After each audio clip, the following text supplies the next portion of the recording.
Hi, this is Lucy, and you're listening to Bridging Knowledge and Policy, a podcast from the Institute for Governance Reform. How can we bridge the gap between knowledge and policy? The Institute for Governance Reform is a research and advocacy think tank based in Freetown, Sierra Leone.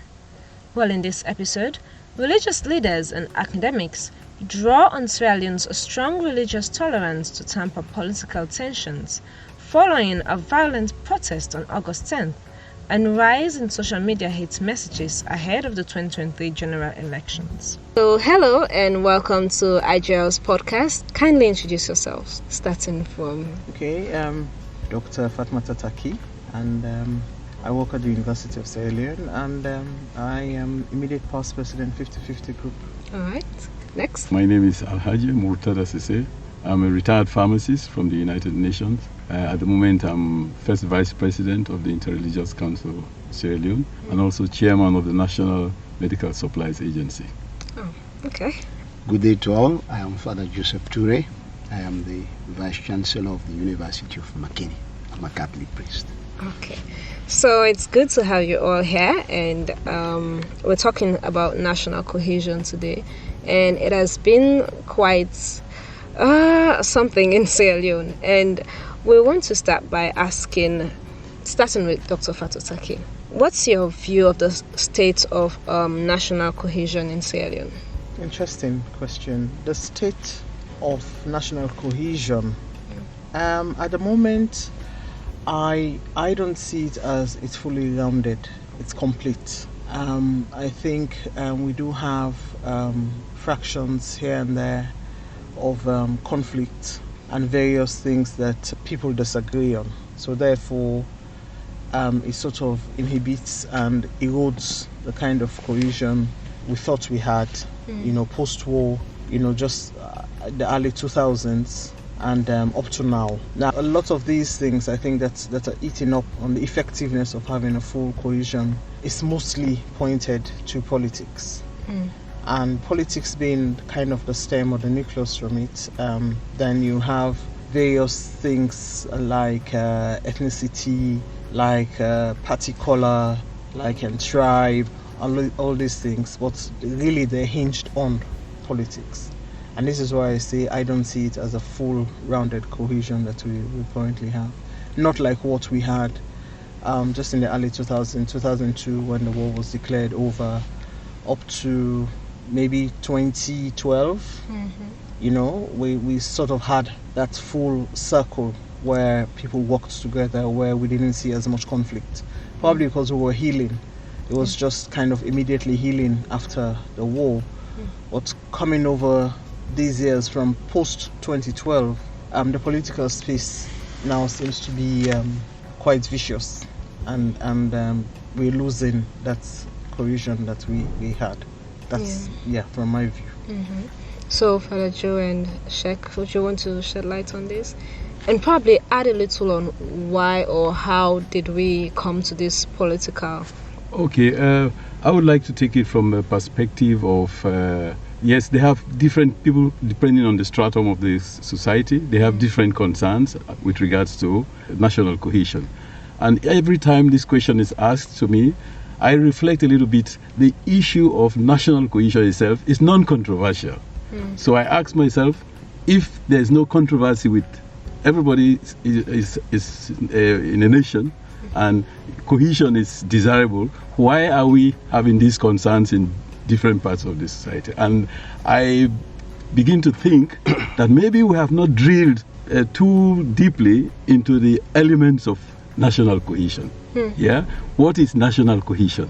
I think if we can take it from that perspective going forward, maybe we will find the concern. We identify the concerns that are being expressed, that as our sister has just said, and what needs to be done. But I will stop at the point that national cohesion is both a process and an outcome. So if we want to solve the problem, we have to look at the process, and then we have to look at the outcome.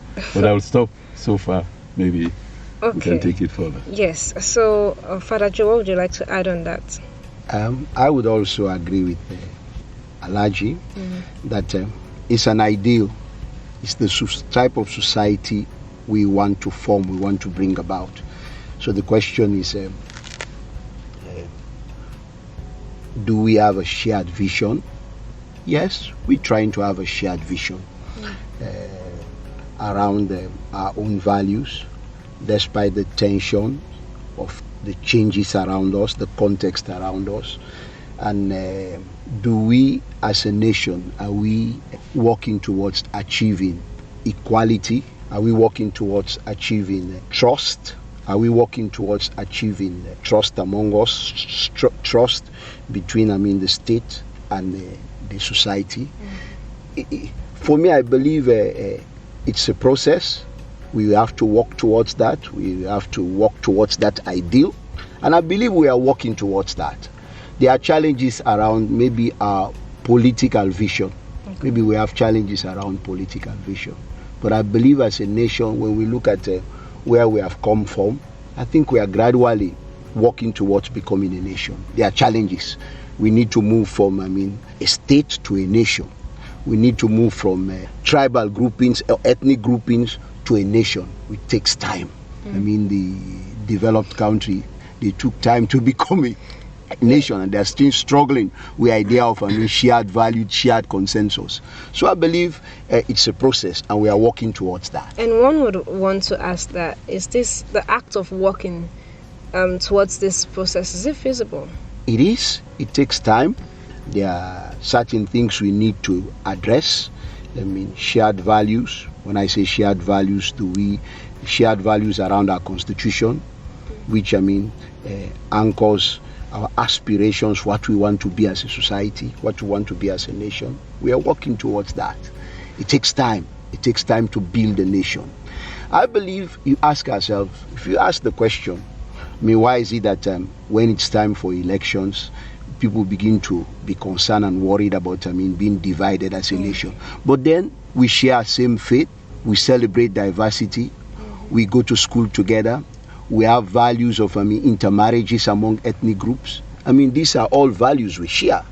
But then when it comes to politics, it is framed in a way that people have to choose whether it's politics or development. And so we perceive ourselves as being divided. But I believe we are walking along. We are moving towards that, but there are challenges. All right. Sheikh, you mentioned earlier about the elements. You didn't really quite elaborate on that. Yes. Okay. With regards to process before the outcome, I think that citizens should not only be instilled with the values of national cohesion, they should be also enabled or empowered to do the things that enhance national cohesion. For example, I take the case of our national anthem. What do citizens think about our national anthem? And when I say think, it's not just singing or reading. Yeah. What does it mean when the national anthem is being played? What is the attitude of people towards it? This is an element should be disseminated at all levels. What does it mean? What intellectual capacity do you need to appreciate some of the values of cohesion, national cohesion? Is it the same for everybody? If it is not, then we take appropriate actions to enable citizens, depending on where they are, that is right from the village to national level. So that's some of the elements. There are so many other issues, but we need to do them, not to assume that people will automatically appreciate these values.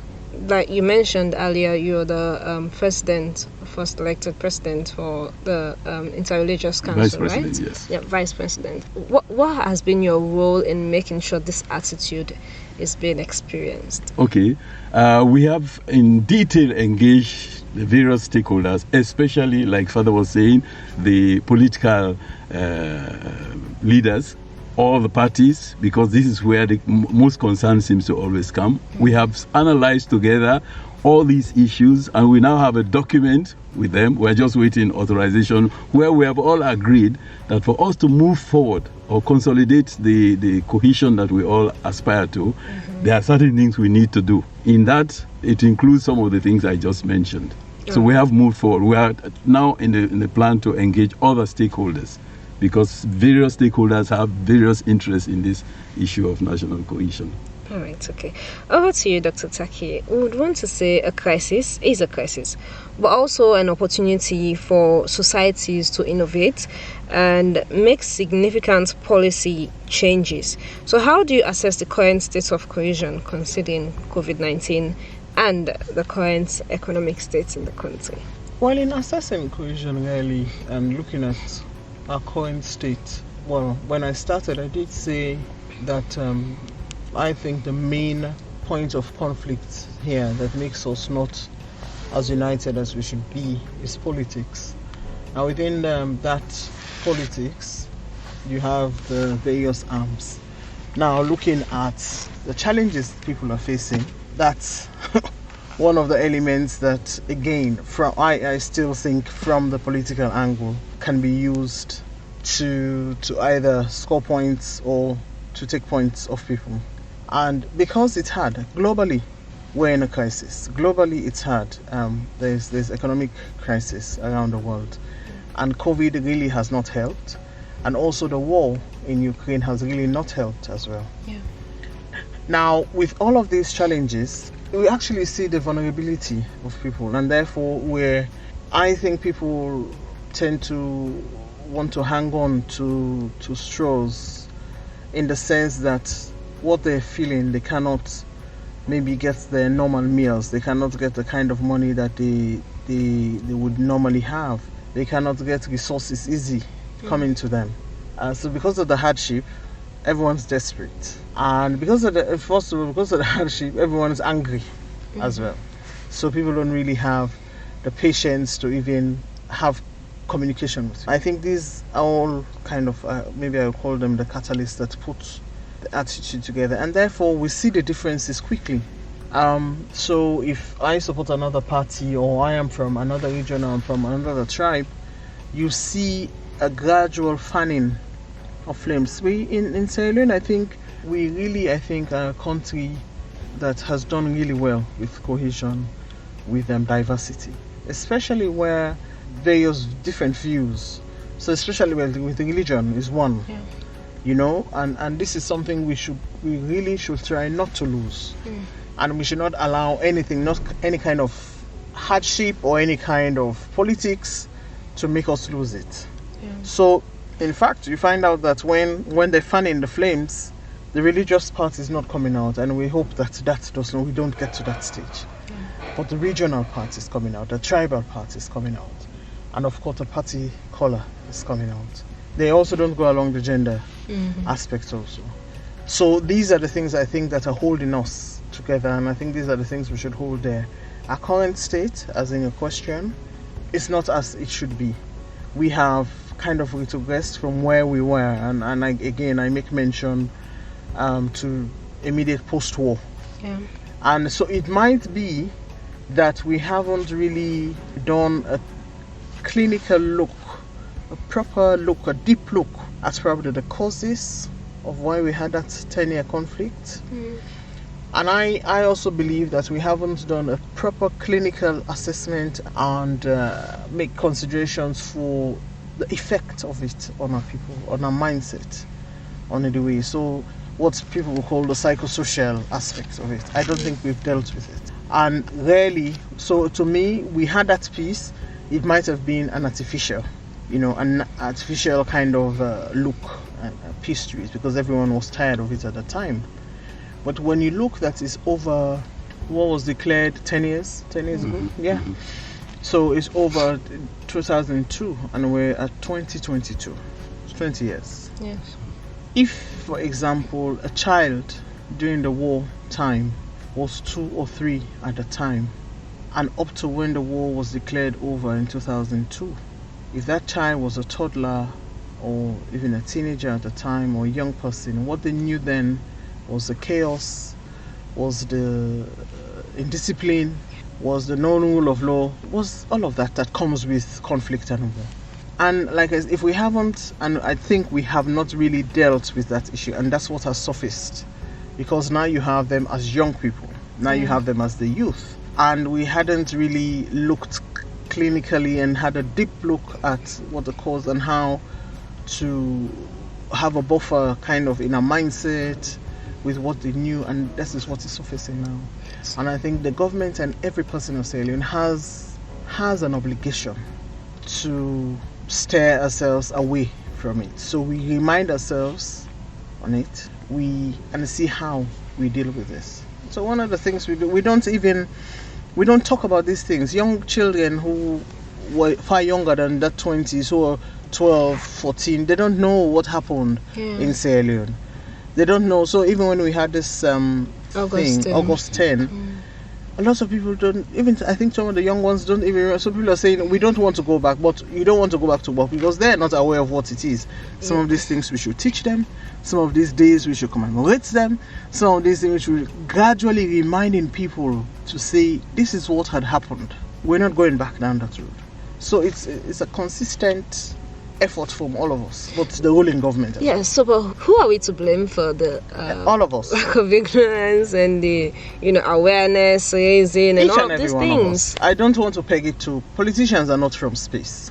Yeah, they're members of the community, they're members of the society we find ourselves in. There are sisters, brothers, aunties, uncles, right? And this is what I say for all of us, each and everyone, especially the adults within the Sierra Leoneans, within and outside of Sierra Leonean society and community.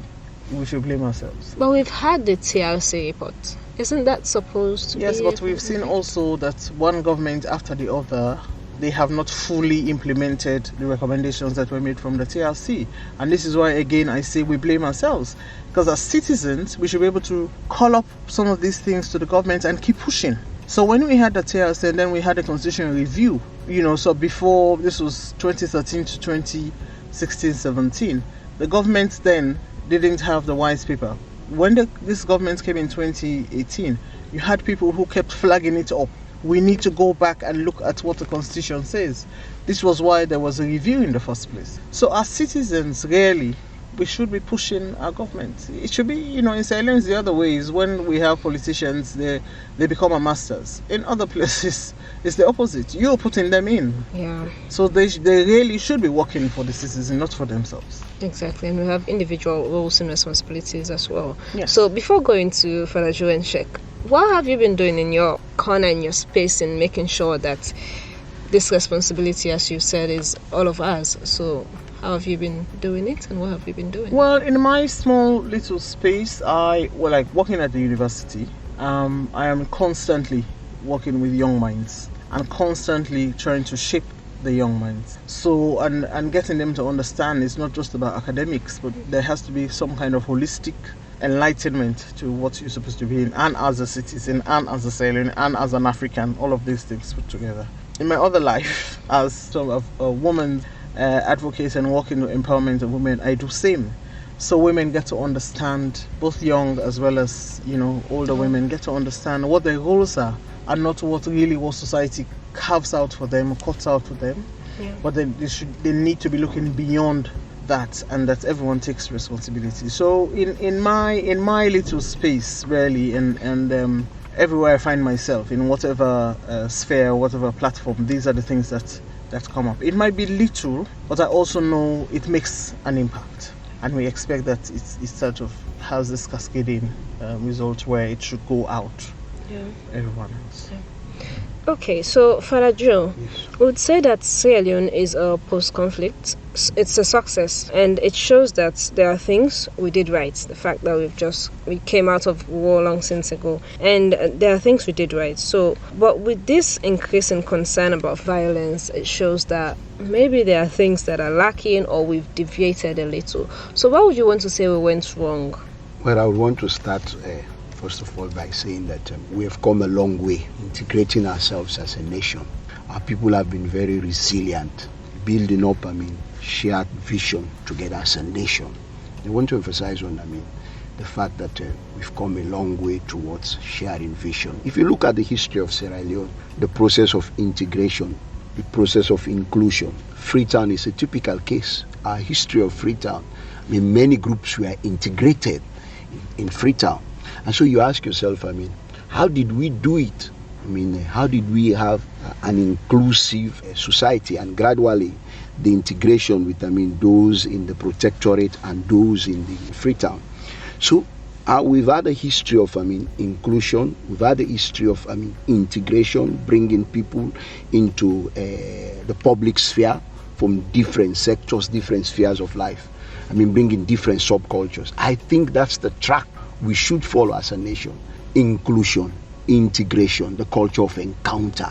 The culture of dialogue. These are the things I want to emphasize. I would say the challenges we've had are challenges that have been framed as political. It has been challenges, I would also emphasize, challenges around interests, challenges around access to resources. For me, these are the challenges. But as a nation, we've been working towards integration. If you look at, take a typical, Sunday, or take a typical Friday, go to the mosque, go to the churches, ask yourself, who are those sitting next to you? They are people from different tribes, they are people from different regions, the intermarriages that we've had. But it's only when people use politics to present an agenda that it's about either it's politics or it's not development. So they bring a false choice to people, a false agenda to people. We should be working towards development. At the end of the day, if you ask yourself, what do people need? What's the preference of people in life? It's about food, it's about taking care of people, it's about being loved, being accepted. I think that is what we should work towards. And as Doc has said, all of us, both the state, civil society, the international community that is accompanying and maybe helping us, we should all be working towards that. Expanding space for everybody. Constantly negotiating the different cultures and subcultures in our society. I think that's what we should be working towards. Because at the end of the day, the challenges are similar. And let's remember also, it is a fragile country with over 60% of multi-dimensional poverty. And so it means, we have come a long way. People have been able to despite the challenges. But what we need to do is to work consistently, everybody in his own corner. And I would also emphasize, more so the political class, the political elite. They must have consensus on the rules of the game. They must have what I would call responsible politics. Because they take the lead. We have a culture where people follow those who are leaders. And so we need responsible leadership at all levels. That's the track. That's the way I would look at, social cohesion in our country. All of us must work towards making our country better. Yeah, because I was going to ask, how can we really get away with this political divide that keeps inciting the whole cohesion issue in the country? If you look at the TRC report, the very beginning, the very first pages, it talks about failure of leadership at all levels. Whenever I read that, failure of leadership at all levels, the war was as a result of failure of leader, I feel a sense of guilt and ask myself in my own corner, what type of leadership am I promoting? What type of culture of dialogue and encounter am I promoting? What type of public sphere am I trying to create where everybody can have a space? And that ties in with our so-called agenda, sustainable development agenda 2030, and it seems like we're having and the African agenda, and leaving nobody behind. We want a united, cohesive Africa with its own values. So let's take the challenge and work towards a better Sierra Leone. All right, thank you so much. Well, to someone listening there, it might seem impossible for this to happen, being that, this has been the issue that led us to the war, and it's in the TRC report, and we still haven't addressed the issue in any way.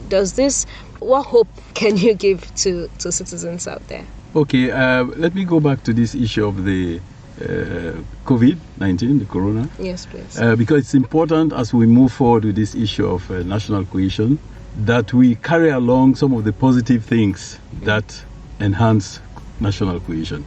If you go back to Ebola was devastating to our country. Yes. But the way we rallied towards the end of Ebola, as a nation, right from the leadership to grassroots, we were able to control Ebola.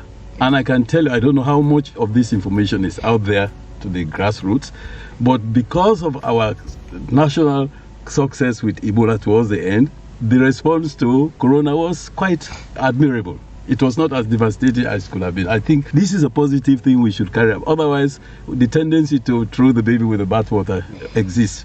I mean, to answer your question, that the way forward is that we don't ignore the good things that are happening, because this is what strengthens the common man to move forward. I raised the issue earlier of nationhood. We really have to work on how people apply themselves to nationhood. I worked in Bangladesh for 2 years, and I was always amazed at every point in the lifts, in the transport, public transport. Which country are you from? Which country? I thought they were being too inquisitive, but later I learned is that during the Bangladeshi War for Independence, they were all so committed. It was such a terrible thing that there for them, statehood is primary. So when they see somebody from another country, which country are you from? So if we can try to ask each other to the effect that we are from one country, that nationhood, and I started by saying the national anthem is not for nothing. Believe me, once we come towards a common belief that we have one nation, that is one way forward. Otherwise, we'll be groping around with the difficulties, and then that weakens. In fact, Father, I think that the politicians are misusing politics. Politics need not be that violent or divisive. Use it well with your intellect. But sometimes when they are lacking in this intellect, they resort to misuse of politics. So again, we have to address, let us show people that you don't need to divide by being a politician. I think that's one way forward. But would you want to say there's a mindset issue that has resulted to manipulation? The mindset of the Citizens, victims? yes. Yeah, but how long can you allow yourself to be manipulated? So, like we have all said, it is everybody's responsibility. Yeah, we should fight against that mindset that allows anybody to misuse you, because you don't see the benefit. I mean, there's no way violence can solve any problem. So if you reflect on it, it means that you have to change the strategy. If violence is going to, if some action is going to result in loss of life, I cannot justify that at any time. At all. But to add to him, I mean, you ask suggestions, the way forward. I mean, how do we increase trust amongst ourselves? I mean, trust between state and society. How do we address inequities, inequalities? Yeah. I mean, how do we, as Alhaji said, how do we build national identity without losing other identities? Because identity is not a zero-sum game. At times we think identity is a zero-sum game. I'm a Mende, I'm a Timni, and that's it.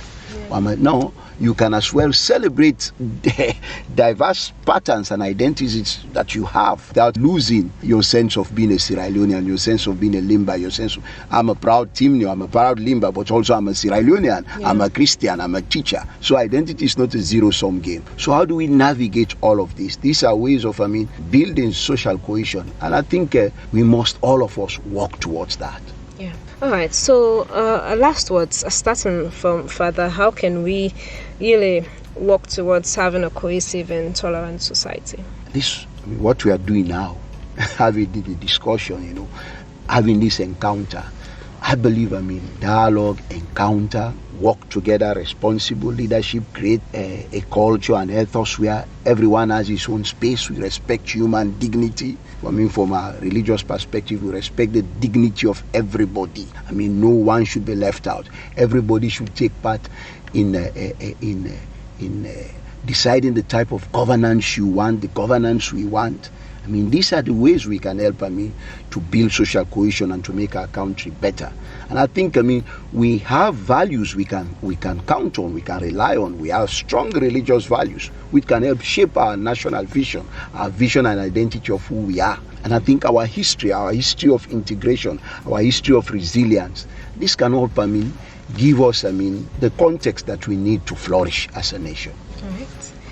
Sheikh, sir. Okay, so my own position is still that the issue of national cohesion is not just an outcome. We should help or enable citizens to move towards that outcome of national cohesion.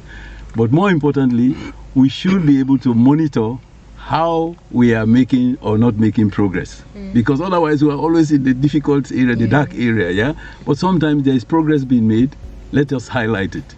And then people will see that, yes, if this is done rightly, it can result in positive. So we need to be more strategic on this issue of national cohesion. Otherwise, it becomes just castle in the air, and people have different views. And yeah, so I hope that we'll move forward by actually tracking what needs to be done, and when we achieve some success, let's bring it out for people to see. Yeah, thank you. Over to you, Doctor. I think we need to make sure everyone feels, as has been said by both Father and Sheikh, that there has to be, people have to take ownership. There has to be, everyone needs to feel part of the society. They have to feel part of the system, so that when we're communicating, so like now we're talking all the things we've said, it needs to go out for people to understand and to hear. There has to be a constant messaging to the most remote place in the language that they understand, that there's nowhere else to go. This is where we have. This is where you make or break now is what your children, that is what you're going to leave for your children. And that is important to pass on. So even if they don't understand all this high English we're speaking now, it has to be basic. It has to go down well with them in the language that they understand. That Sierra Leone is unique, it's dynamic, really, and that's a plus, you know. And this is what we have to hold ourselves to. And people also need to understand that they should not encourage persons to come to them and tell them to go and do things that they know in their conscience and in their mind is wrong. Yeah. That they know in their conscience and in their mind would affect their children after. So nobody should come and tell them, go and stone this place, go and burn this place, go and kill somebody. For what? At the end, when whatever it is, when the person disappears or when it ends, then what happens? Who suffers? So they need to understand that we have a country we were born in. We have a country we claim that is ours. We have to own. The country is our responsibility. Yeah. When we die and we leave, we're going to leave people behind who also will have that responsibility to take care of the country. Yeah. And this is the message that has to go. That no amount of fighting, no amount of killing, no amount of destruction will do else any good. There's so much you can go as a refugee to another country. You would not be part of that. This is where you are. And this is where we have to own and claim and protect and look after. That's my message. This is where we'll always come back to. Thank you so much for coming here today and being part of the program. Thank you for listening to this episode of Bridging Knowledge and Policy from the Institute for Governance Reform. For more information on IGR's research and advocacy, visit our website on www.igrsl.org and follow us on all social media handles.